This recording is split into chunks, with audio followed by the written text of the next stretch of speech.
Orang paling kaya, kekayaannya akan ditinggalkan. Orang paling tinggi jabatan, jabatannya akan diletakkan. Orang paling pintar, kepintarannya akan disimpan. Semua masuk ke alam kubur hanya membawa satu saja hubungannya dengan Allah, yaitu amal saleh. Lahir tak bawa apapun, maka wafat pun demikian, kembali kepada Allah, tidak membawa sesuatu. Hanya perbedaan lahir dengan wafat, bedanya dua. Ya, yang pertama, datang saat lahir tak membawa apapun, pulang kita membawa amal saleh. Pilihan dua, amal salah atau saleh, itu saja. Jadi kalau kita bisa berbuat untuk mengejar yang saleh, kenapa harus memilih yang salah? Itu poinnya. Kemudian yang kedua, saat lahir itu kita menangis dan orang-orang sekitaran kita tertawa menyambut kita. Kita ditertawakan saat kita menangis. Anda bayangkan, kita lahir menangis, orang sekitaran kita tertawa. Maka saat kita pulang nanti, mesti ada beda antara lahir dengan wafat. Jadikan kita yang tertawa dan mereka yang menangis melepas kepergian kita. Itulah perbedaan antara lahir dengan wafat. Jangan sampai serupa. Lahir kita nangis, mereka tertawa. Lahir kita tak tertawa, mereka menertawakan kita. Itu yang paling berbahaya.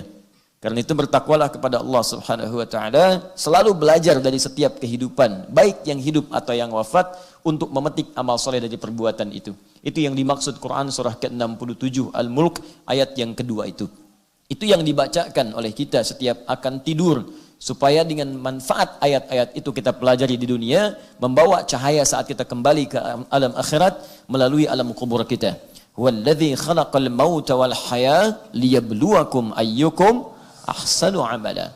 Dialah Allah yang telah menciptakan kematian dan kehidupan untuk menguji yang hidup itu, siapa yang bisa belajar dari peristiwa kehidupan dan kematian untuk meningkatkan amal solehnya. Jadi kalau ada orang hidup, lahir, dan orang wafat, kata Allah, tujuan diperlihatkan hidup dan wafat itu untuk memberikan kepada kita isyarat untuk memperbanyak amal soleh sepanjang usia kita hidup. Itu poin besarnya. Jadi kalau ada kehidupan, lihat, oh baru lahir nih, 12 September 2019, baru terlahir, kita sudah 40 tahun. Nah, yang lahir ini masih bersih. Kita 40 tahun, berapa kesalahan yang sudah diperbuat selama hidup 40 tahun ini? Ya, berapa maksiat di mata, maksiat di telinga, maksiat di lisan, sampai ke ujung kaki. Sudah taubat belum? Ya, masa lahirnya bersih, pulangnya kotor? Maka setiap kali ada yang melihat lahiran, mendengar lahiran, terbayang oleh kita hadis Nabi, kullu mauludin yuladu 'alal fitrah. Hei, kamu itu lahir fitrah, seperti bayi ini lahir. Kamu pun yang telah 40 tahun, dulu kamu suci. Saat kamu lahir, kamu bersih. Malu dong, datang bersih, pulang bawa dosa. Datang bersih, pulang kotor. Allah kirimkan kita ke rahim dunia ini dalam keadaan bersih. Masa pulang-pulang banyak bawa kotoran? Maka dari itu setiap melihat orang lahir, ingat kita pun pernah dilahirkan dengan situasi serupa. Ingat kita pun pernah dalam nilai yang sama, yaitu putih, bersih, tanpa noda. Jangan sampai pulang dalam keadaan maksiat. Karena itu setiap mendengar kelahiran, syukurnya dibuktikan dengan bentuk taubat kepada Allah Subhanahu wa taala untuk memperbaiki diri. Itu poinnya.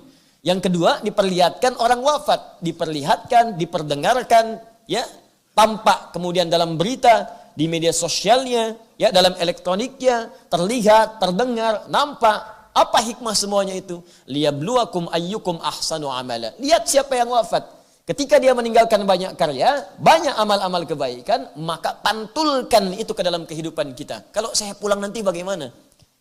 Itu poinnya. Beliau ini pulang, yang ngantarkan banyak. Yang nangisi banyak. Nangis dalam arti kemudian merindukan amal solehnya. Yang nangis banyak. Yang ngantarkan banyak. Yang nyolatkan banyak. Yang jenguk banyak. Besok kita pulang, serupa enggak dengan kita? Maka ketika yang demikian sudah kembali kepada Allah, tersisa kita, maka manfaatkan sisa hidup kita itu untuk mengumpulkan amal soleh, sehingga mendapatkan kemuliaan yang serupa dengan orang-orang yang telah mendahului kita. Itu poinnya. Itu yang dimaksud Quran surah kedua, Quran surah ke-67, ayat yang kedua. Dan di sini menarik teman-teman sekalian, saya tanya pada anda semua, kita ini saat ada di muka bumi, wafat dulu baru hidup, atau hidup dulu baru wafat? Wafat dulu baru hidup. Di antum kemarin wafat, sekarang hidup. Normalnya hidup dulu baru wafat. Nggak ada orang wafat dulu baru hidup. Gentayangan namanya. Bang. Siapa? Saya bang. Sate 200 tusuk. Sudah, nggak ada. Orang hidup dulu baru wafat, nggak ada wafat baru hidup. Ya, tapi pertanyaannya, kenapa di ayat ini kematian didahulukan dibandingkan kehidupan? Walladzi khalaqal mauta, wafat, wal hayat hidup. Di maut didahulukan, hayat diakhirkan. Nah, ini cara menafsirkannya pakai ilmu balaghah. Ya, rumusnya at-taqdim wa ta'khir. Ya, kalau ilmu nahwu nggak nyampe di sini. Ilmu saraf nggak bisa dipraktekkan, paling di tasrifnya. Tapi kalau ingin lihat maknanya, praktekkan balaghah. At-taqdim wa ta'khir. Ada yang didahulukan, ada yang diakhirkan. Ada rumusnya. Kenapa kehidupan diakhirkan dan harakatnya fathah? Menunjuk pada sesuatu yang panjang. Ingin menunjukkan sifat rasa psikologis manusia yang umumnya ingin cenderung hidup lebih lama dan panjang. Hampir jarang ditemukan ada manusia ingin meninggal cepat-cepat. Mau meninggal besok? Tuh. Belum tentu. Ada yang saya tanya dulu pernah, mau meninggal besok. Siap Ustaz, asal masuk surga. Tapi nggak ada jaminan. Dan kenapa maut didahulukan dibandingkan dengan hayat kehidupan? Maut didahulukan untuk memberikan penekanan kepada kita. Jangan-jangan kita merasa hidup masih panjang, ternyata maut datang lebih cepat dari apa yang kita duga. Makanya selalu berpikir, kalau Anda terpikir berbuat maksiat, bayangkan wafat seketika. Dan jangan pernah mengukur orang. Kematian itu nggak bisa diukur. Beda ukurannya. Ukurannya ketetapan Allah Subhanahu wa taala, bukan kehendak kita.